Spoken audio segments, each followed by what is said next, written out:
action-packed games, intense plays, latest happening sa sports, at kwento sa likod ng tagumpay ng mga atletang Pilipino. DZRH TV, Match Point! Do it! Welcome to DZRH TV, Match Point. I am Millie Borja, your host at sa nakaraang episode, natunghayan natin ang kwento sa sport na table tennis. Ngayon naman sa 7th episode, ibibigay namin ang panibagong storyang dapat niyong malaman.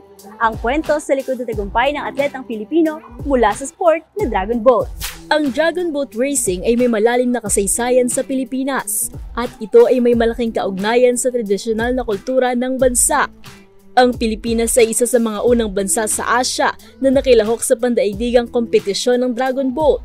Noong 1989, ang Philippine Dragon Boat Federation o PDBF ay itinatag upang magsanay at magtulak ng Dragon Boat Racing sa Pilipinas. Ito ang pangunahing ahensya na namumuno sa nasabing sport at ang nagiging tulay para sa mga koponan at mga atletang sasali sa lokal at internasyonal na kompetisyon. At sa ilalim ng PDBF, maraming Dragon Boat team ang nagbibigyang buhay at oportunidad upang maipagpatuloy ang kani-kanilang pangarap sa nasabing sport.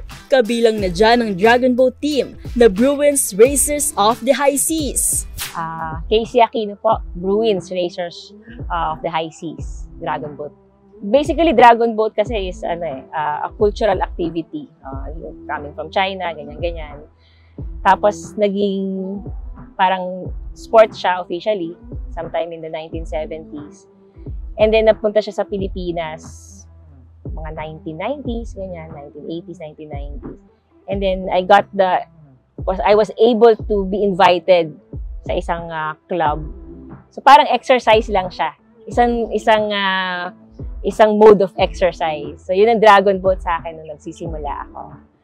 But now, it's more of a team sport, a family sport, actually. Ako po si Alex Sumagaysay. Coach po ako ng Bruins Racers of the High Seas. Ang Dragon Boat, para sa akin, malaking naitulong sa akin sa Dragon Boat. Nung una, nang pumasok ko sa national team, nung time na unang salta ko sa Manila, in-invite ako ng pinsan ko na mag-tryout. Tapos yun, training pool, matagal din ang training pool ko, mga 2 years din, bago ako nakapasok sa national team. Hi, ako po si Princess Sarah Embuyon. Isa po akong Dragon Boat player dito po sa Philippine Dragon Boat Federation. Isa po akong member ng Bruins Racers of the High Seas. Yung Dragon Boat po ay para po sa akin is isa po siyang tulay para po sa pag-aaral ko po. Paano ko po nasabi? Kasi po, dahil po sa Dragon Boat is na nakapag-aral po ako. Kaya dito po sa Dragon Boat, hindi lang po siya isang laro. Isa rin po tong pamilya. Isa rin po tong masasabi ko pong napakamagandang pamilya po at pagkaibigan po sa mga tao. We started as nagpa-clinic kami, parang Dragon Boat Clinic. So we wanted to learn more about siguro yung mga scientific approach on doing Dragon Boat. So kumuha kami ng isang coach, tapos nagpa-Dragon Boat Clinic. Sponsored nung husband ko yung clinic na yon. And then every week dumadami kami. Nagiging consistent yung mga tao na gustong matuto. So after a few months, the Philippine Dragon Boat Federation at that time, headed by Miss Marcia, encouraged us na bumuo na kayo ng team. Yan. So from then on, we formally submitted to the Philippine Dragon Boat Federation request for membership. That was 2014. So, pero nung naging nung naging club na kami, we still maintained na yung pagtuturo. So, we still invited people free of charge. So, it's been 9 years We've been giving opportunity for those who want. Libre lang po mag-training with Bruins just to experience Dragon Boat. Nagsimula kami, sabi ko nga exercise lang muna. So instead na mag-gym membership kami ng asawa ko, yung halaga na yon ang iniipon namin, doon kami nagsimula, iniipon namin pagpapagawa ng paddle, pagpaparepair ng boat, and then yung mga kasali sa amin, again, dahil we want people to experience it for free, ganun din sila, yung mga ibang kasama sa amin. So they pay it forward. So nabubuhay kami sa donations pag kailangan. Kung hindi kailangan, maayos naman yung bangka, then as much as possible, if people want to experience Dragon Boat, we make it available to them for free. Kung may kailangan ipagawa, we try to ask na, baka may gustong mag-donate. Then yung dinonate na yon, pagpapagawa po namin yon. Pero after that, pag maayos na ulit yung bangka, libre lang lahat. Tagal ako sa national team, una-una, siyempre kapag tinatawag ang national team, hindi biro yun, mahirap. Una-una yung training, 3 times a day. Ang training namin yung kapag malapit na yung competition. Tapos maraming laban na maranasan mo. Minsan lokal bago ka mag-international. Biggest achievement, una-una yung malaki sa akin ng biggest achievement ko yung nakapasok ko sa Philippine Navy. Dahil sa Dragon Boat. Una-una, ma'am, lahat ng mga natutunan ko sa pagka-atleta sa national team, dinadandahan kong apply sa mga club team, lalo na sa Bruins team. Dinadandahan kong ma-adapt nila unti-unti hanggang sa makuha nila yung pinaka-technique talaga, yung tamang kasi hindi mo naman sila pwede mabigla na ganun kagad. Una-una, turuan mo sila kung paano mag-paddle, yung tamang stroke. Turuan mo muna sila kung paano humawak ng paddle, mag-position, turuan mo muna sila. Dandahan. Pag medyo medyo nakadap na sila, ayun, medyo dandahanin mo na sila. Ayun, power ka, abaan pa. Tuloy-tuloy. Hanggang sa hindi ka magsasawa kakaturo. Kasi paulit-ulit, ma'am . Kasi bukas, ganun naman. Ganun naman galaw niya. Hindi, ang kahapon ko na tinuro, yun lang ang gagawin mo. Kasi iba na naman yung niya, yung ginagawa niya. Siyempre, may kanya sang style na stroke . Kaya parang bumabalik doon. Ayan, ganun lang. Ulit-ulit lang. Tsaga-tsaga lang, ma'am. Nag-start po ako noong 2017. Dahil po yun sa best friend ko po na si Christine Gulayan po, na nasa UAE na po siya. Doon po sumasagwa na rin po siya. May trabaho po siya, sumasagwa na rin po siya doon. Dahil po sa kanya kaya po ako napunta dito sa team na to. Niyaya niya po akong sumali sa Dragon Boat kasi magka-teammate po kami sa school namin. Yung sa Manuel L. Quezon, isa po kaming softball player po. And sabi niya po sa akin, i-try ko daw po itong Dragon Boat. Kung magustuhan ko po, sige po, pagpatuloy. Kung hindi naman po, okay lang din daw po sa kanya. Pero nung pagpasok po dito, nung una po is sobrang hirap po nung training dito. Kaya parang nasa isip ko is siguro hindi na po to para sa akin. Pero nung nagpahinga po ako ng 1 linggo, is sabi ko sa sarili ko, parang gusto ko pala na kailangan ko pala rin mag-travel po sa ibang sports, hindi lang po sa ganong sports po. Then, ayun po, nagpatuloy po siya na hanggang ngayon po is nag-Dragon Boat po rin ako. Sa pag-aaral ko rin po kasi isa po akong varsity player sa Philippine College of Criminology, isa po akong basketball player po doon. And ayun po yung nagpapaaral po sa akin sa ngayon, yung and then yung Dragon Boat po is tinigil ko po siya kasi ang conflict po nung schedule, pero may mga times po na nakakasingit po akong mag-training. Like ngayon po is so far po wala po kaming training sa basketball, wala po akong klase ngayon. And nakakasingit naman po ngayon. Una-una, nanibago ako, ma'am, sa pag-coach kasi una-una hindi ako sanay. Katagalan naman, medyo na-adapt ko naman siya. Hanggang sa nabiyasa ko na, hanggang sa natuto na rin ako na coach. sa mga club team. Sobrang depressed po ako sa buhay.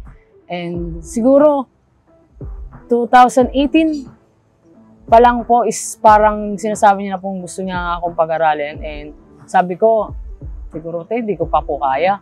And then parang nung nag-pandemic po, lalo na nung pandemic, hindi po talaga siya, sa utak ko na mag-aral. Pero nung parang patapos na po yung pandemic, binigyan po ako ng Diyos na, ay, siguro kailangan ko na mag-aral. Siguro, talaga, para sa akin po talaga na magtapos ng pag-aaral. Kasi yung kuya ko, hanggang 2 years lang po sila graduate. Tapos parang gusto ko po pakita po sa magulang ko na kaya ko to, nang ako lang mag-isa, na kahit sobrang hirap, nakaka-depress, nakaka-drain po, is inibigyan po nila ako ng pagkakataon na ni Ate Tim na pag-aralin, na dahil po sa kanya, minimotivate niya po ako lagi. Lalo na po nung last time po, na-hospital po talaga ako. And di po talaga maganda yung health ko ngayon, nagpapahinga lang po ako. Siya po yung nag-motivate po sa akin na kaya mo yan. Hindi lang yan, challenge lang yan ni God. Binigay sa'yo yan para gawin mo lahat ng makakaya mo. Ngayon po, 3rd year college na po ako, and 1 taon na lang po, malapit na po akong pumasok sa Navy. Well, sa Dragon Boat, particularly in Bruins, no, we came from all walks of life. May ilang pirasong estudyante, merong mga professional, we have doctors, we have IT people, we have uniform personnel, both active and inactive, who are participating also in our team. Ang kultura dito iba-iba talaga. Ang maganda lang dito, ang nagkakaisa kayo dun sa gusto nyong gawin. So one is to have a healthy lifestyle. Diba? Healthy lifestyle. So, hindi, isa ang Dragon Boat sa mga hindi nakikita ng mga tao na mode of exercise, mode of physical activity. That's why ganito yung Bruins. We are open. We provide free training, free Dragon Boat training. Kasi, nakikita namin yung halaga na nandito ka, sa dagat, tabing dagat, hangin ng dagat, na hindi mahal ang mag-Dragon Boat. Ang kultura dito, it's a melting pot. Diba? It's a melting pot of people who would like to be part of a team. Kasi nga, team sport. Compare ko sa ibang sports, para sa kasi dito ako namulat talaga sa Dragon Boat. Pero para sa akin talaga, the best yung Dragon Boat talaga kasi head to foot ang talaga yung galaw ng katawan. Oo, talagang exercise talaga lahat. Saka talagang wala akong masabi sa Dragon Boat, ma'am, kasi una pa lang nalaman ko na pati land, siyempre takbo, track, tapos push up, tapos bago ka magdagat. Umaga, all around yung galaw ng katawan talaga, wala kang isasayang. Ang Dragon Boat kasi, hindi siya madaling sport. Katulad ng basketball, na maglagay ka lang ng court, pwede ka na maglaro. May para kayong driveway, pwede na kayong mag-badminton. So, kailangan nito, may body of water. As much as possible, yung body of water mo, may mahabang shoreline, something like that. And then, kailangan may bangka ka. So, ang paglago niya ay mabagal, pero steady. So, ngayon, medyo controversial, ma'am, Alam mo naman, di ba? Maraming function, maraming gusto humawak ng Dragon Boat. Medyo magulo. Pero ang ko sana dyan, dapat maging isa na lang sana yung hawak ng kagaya nito, PDBF. So, noon pa naman ko niyan, yung dapat ibalik nila sa PDBF yung Dragon Boat. Kasi yung man talagang original PDBF. Yung kasalukuyan pong lagay po ng Dragon Boat po dito sa Pilipinas is masasabi ko pong ayos naman po. Kasi po mas napapakita na po ng mga ibang member, ibang atleta po yung yung Dragon Boat po, like tulad nga po sa yung mga lumaro po dun sa ibang bansa, sa Korea, sa Guam, pati po yung mga PW po na sa kung saan po sila nakakalaro. Hindi lang po na sa normal na tao po yung yung larong Dragon Boat, kundi kahit sino po, matanda, bata, madalaga, binata, may asawa, wala, kahit sino po pwede pong maglaro. Ang importante po is masaya at ginusto mo tong larong ito. Yung hiling ko po sa para sa Dragon Boat is mas lalo pa po kami makilala sa hindi lang po sa ibang bansa, lalo na po dito sa Pilipinas. Sa mga gusto ng sports, no? Sports na team sport. Sa mga gustong may mga kasama na lumakas, okay? Dragon Boat is the sport, is the sport for you. Dito lumalago ka hindi lang sa pangangatawan, pero sa relationship mo sa ibang mga tao. Hindi mahirap mag Dragon Boat. Ang mahirap lang siguro sa Dragon Boat gumising na maaga para mag-training. Yan. We're very much open to teach the young people, especially galaw-galaw. Galaw-galaw kasi lahat ngayon after the pandemic everybody is online. So I think Dragon Boat for the young people is very important. Is an opportunity for them to be outside, to be physically active. Ang maganda din dito is you are a community in the boat. You communicate with each other. So nade-develop not just your physique, but your relationship with other people. Una yung mga kabataan nga lalong nalulog lang sa kung anong pinagkabala nila. Kung advice ko sa kanila, kung willing sila magpunta dito sa PDB nga mag-inquire nga gusto nila matuto ng Dragon Boat, willing naman kami turuan yung mga kung gusto yung Dragon Boat. Advice ko po sa mga batang atleta po, yung mga aspirant athlete po, is pagpatuloy nyo pa rin pong gawin yung gusto nyo. Hindi lang po dahil gusto nyo, kundi dahil mahal nyo po yung larong ito. And hindi po talaga po sa akin mawawala yung na maging masaya sa larong ginusto mo. And oo, nakakapagod siya, nakaka-drain or something. May mga times na hindi mo na kaya, pero hindi mawawala sa puso't isip mo na itong larong to, itong sports na pinasok mo, gusto mo to at masaya ka sa ginagawa mo. Sa panayam natin sa Bruins, nakita ang iba't ibang mukha na pinagbuklod sa isang team mula sa iba't ibang propesyon, mayroong doktor, homemaker, estudyante, IT senior analyst, technical and admin support, retired uniform personnel, maging kawani at lingkod bayan. At bagamat mula sa iba't ibang industriya, pinag-iisa sila ng iisang sport, ang Dragon Boat. Kaya naman mahalagang malaman at maranasan natin kung ano nga ba ang meron sa sport na ito at kung ano nga ba ang nangyayari sa loob ng munting bangkang binubuo ng higit dosenang atleta. Ngayon, nandito tayo sa boat kasama ang athletes mula sa Bruins, Racers of the High Seas. Siyempre, kasama rin natin si Ma'am Casey, ang owner ng team, para ituro sa atin kung paano nga ba ang ginagawa sa Dragon Boat Racing. At siyempre, yung basics sa paddling at yung iba na rin na dapat nating malaman sa boat and iba pang parts ng sports na ito. So, Dragon Boat kasi, it's a synchronized paddling. So, that's the discipline of a Dragon Boat. Synchronized paddling. So, as of now, konti lang tayo. But you need 10 pairs, no? 10 pairs na sabay-sabay nagpapaddle. So, damdamin muna natin kung paano yung rhythm ng pagpapaddle and how do we do that. Can you see their lifting arm, Ma'am, Tony? Nakita niyo yung lifting arm nila. para po sabay-sabay tayo, okay, ang reference po natin is the lifting arm. Lifting arm. Yan po ang sasabayan natin. Hindi po tayo titingin sa tubig, hindi po tayo titingin sa blade. Yan.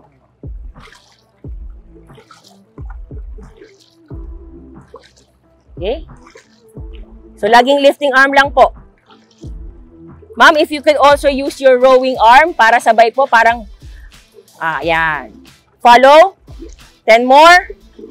1, 2, 3, 4, 5, 6, 7, 8, 9. Easy. Tingin lang po sa lifting arm. 10 strokes.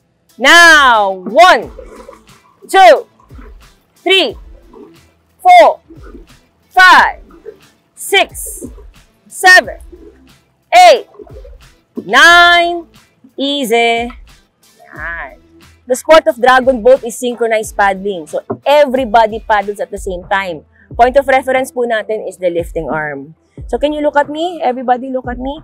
So, ito po yung ating paddle. So, this is the T, the shaft, and the blade. Okay? Your lifting arm holds the T of the paddle. For your rowing arm or your paddling arm, it should be 1 fist away. So, the 1 fist away. Okay? 1 fist away. That's the maximum. Not in the middle, not in the neck, 1 fist away. Prepare. Paddles up. So, that is the first position. That is the A form. Parang letter A yung ginagawa natin. So, yung dalawang kamay po natin, those are the left and the right side of the letter A. And the paddle shaft, siya po yung guhit sa gitna ng letter A. Yan. So, that is the form. Can we do 3 strokes? Now, 1, 2, easy. Yan. So, ma'am, keep your eyes sa lifting arm ni sir. Okay? So, let's avoid looking at our paddle. And let's also avoid looking at the blade, yung water na nasa blade. Rowing arm, straight forward. Straight forward, rowing arm. And then, slightly curve. Okay. Everybody, up paddle, up in the air, up in the air. That's the letter A. Right? Okay. Now, tip of the blade sa water. Now, okay. So, straight rowing arm. This one, slightly curved. Slightly curved. Paddles up. Row. 1, 2, 3, 4. Easy. Again. Paddles up in the air, up in the air, up in the air. Letter A. Yan palagi. Then, tip of the blade on the water. Now. Okay? Slightly curve, slightly curve. Yan. So, this time, when you dig, pag nilubog po natin yung blade natin, make sure full blade. So, tusok po natin. Tusok lang, tusok lang. Tusok lang. So, tingnan nyo yung nasa harap. Yan. Tingnan. Look at the front. The neck. Diba? You cannot see the blade. So, that is the catch. Yan yung catch. And then, when you pull it back, that's what you call the drive. Okay? Pull it back now and then stop at the back. Okay? Pacers. Now, pull, stop at the back. Yan. Okay? And then, the exit is, you look at the exit. Okay? So, you just slice it out. Out. Sige, from ano? Sige. And then, slice it out. Yan. Okay? And then, go to the catch position. Entry position. Okay? Up and up. Okay, and tip down, catch, drive, and then exit, going to start, entry. Normally, that's the most basic that we do. Okay? When we teach paddling, we don't force it. We make you feel it first. Okay? So, rather than being too technical, oh, this is the paddle, you hold it this way, you twist your body this way. You have to feel it first. And then we do the corrections or the adjustments of your body. Ma'am Casey, ano po yung sa isang boat, ano po yung mga role ng bawat? Okay, so the first 3 pairs or the 6, those are your pacers. And then the middle one, that is your engine. And of course, the last 3 pairs are your rockets. So ano yung mga roles nila? Normally, the one in front, the pacers, it's good, no? It's good if they're your strong paddlers, but they should be the paddlers who has the most control of their movement. Okay, from 4, 5, 6, 7. Yan, you need your strongest paddlers. If you have the biggest paddlers, the best seat is in the middle. Why? It keeps the boat grounded on the water. Plus, those strong people can really move in the center. Because if you're going to look at the boat behind the last 3 and the first 2, paliit siya. It goes smaller. The one at the back, there's 2 things. You have to be strong and you should be able to glide that water at the back, going back. Because sometimes when you pull the water, you pull it out. Okay? So pag palabas yung water mo, 'di ba? Hindi niya pinupush yung boat pa front. So if I'm part of the last 3, like even in outrigger, right? You pull it, make sure it goes behind the tail. So it basically pushes the boat forward. So the first one, they guide the pace, the first 3. The last 3, they make sure it goes under. So it pushes. That's why they're called basically I think that's why they're called rocket, the rocket part. And of course, the engine, alam naman natin yung kotse, di ba? The horsepowers are there. The horsepower. So that's basically how you do it. Ma'am, to sum it up po, gaano kahalaga yung teamwork sa Dragon Boat? Teamwork, again, sabi ko nga kanina, no, if you want to go somewhere as a team, you have to work together. And in Dragon Boat, walang isang malakas. There's no superstar here. There's no superstar. If our pacer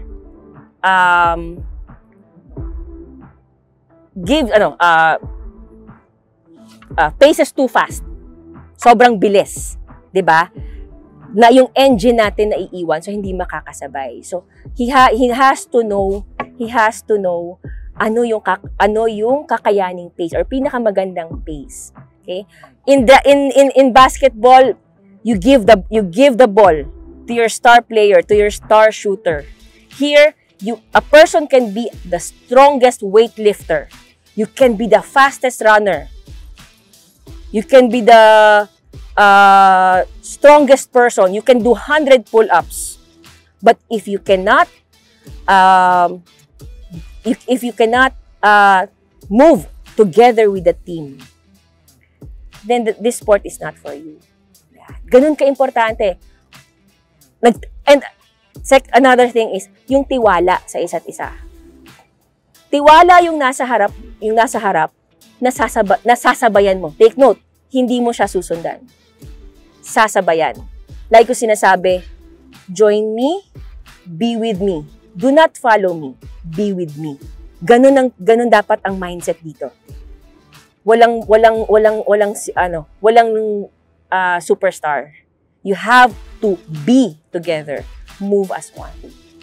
Maraming salamat kay Miss Casey at kay Princess at syempre sa buong team ng Bruins. Sa pagsubok natin ng Dragon Boat, syempre marami tayong natutunan. Hindi lang pala siya physical na sport, kundi susubukin niya rin yung mental preparedness mo. And syempre lalo na yung emotional. Kasi diba, gaya nga ng tinuro sa akin ni Miss Casey, natutunan ko habang tinatry ko talaga yung Dragon Boat na kailangan may trust ka dun sa ka-team mo. And also, yun yung nagbibuild ng teamwork nyo.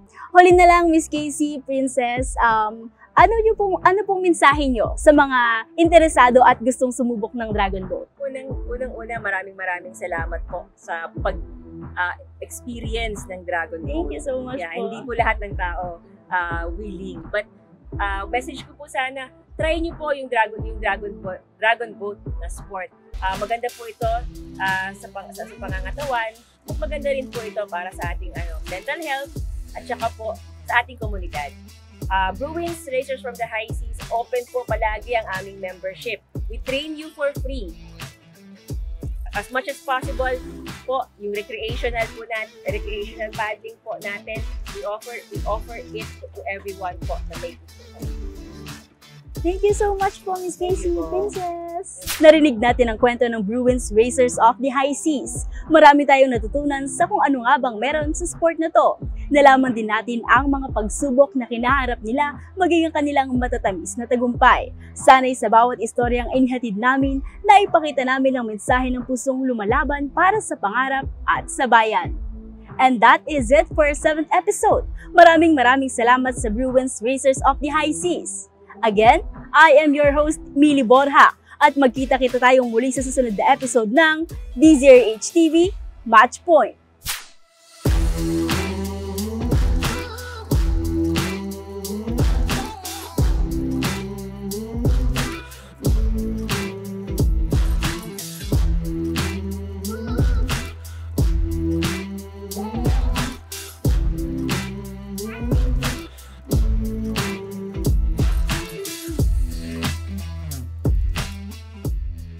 Action-packed games, intense plays, latest happenings sa sports, at kwento sa likod ng tagumpay ng mga atletang Pilipino. DZRH TV Match Point. Do it!